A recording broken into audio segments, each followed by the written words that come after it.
Right, so the importance of recovery and sleep, when you're looking to build muscle and lose body fat. So recovery is super important, when we're training, not just in terms of, your physical and mental energy throughout the day, but the physiological process, of you repairing broken down muscle tissue.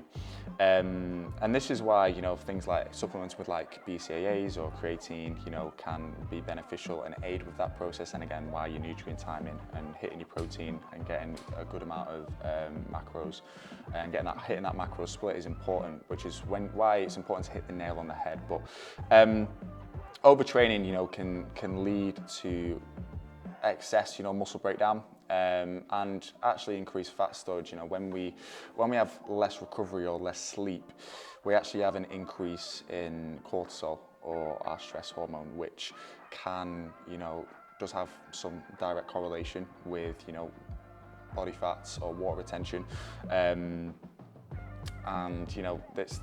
this may cause some level of stored body fat, particularly around like the abdomen, and that's why it's recommended like 7 to 9 hours sleep is crucial for recovery, and hormone regulation as well. When we sleep, we're actually secreting growth hormone as well as an increase in testosterone, which numerous research studies have shown, which naturally massively helps with new muscle tissue rebuilding, as well.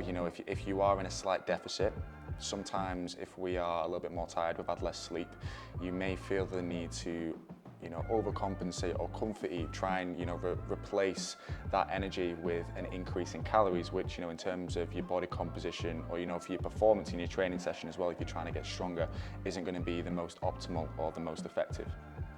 Next thing was supplementation. Now, something that I frequently use, alongside like a good multivitamin, which has great health benefits, but in terms of our recovery and in terms of muscle building, amino acids or branched chain amino acids, which consist of leucine, isoleucine, valine, which are the key amino acids for muscle building anyway.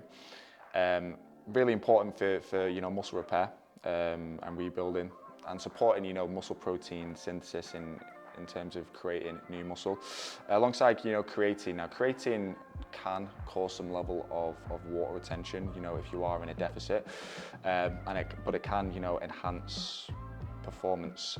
It's recommended that with creatine, if you're looking to build muscle, if you've never used it before, to use a loading phase, so for 5 to 7 days you would have around 20 grams, so around 4 times the recommended daily allowance, just for that week, to allow your muscles to become saturated in creatine. And remember, this is a food supplement that you get in tuna, so it's completely safe, but it utilizes our ATP, which is short for adenosine triphosphate, or our universal energy currency, for maximal power output. That is effectively how ATP is utilized within the muscle cell. And studies show that creatine supplementation can significantly increase our muscle strength and power output, which is beneficial for explosive movements such as like your compound lifts, your bench press, your squat, your deadlift.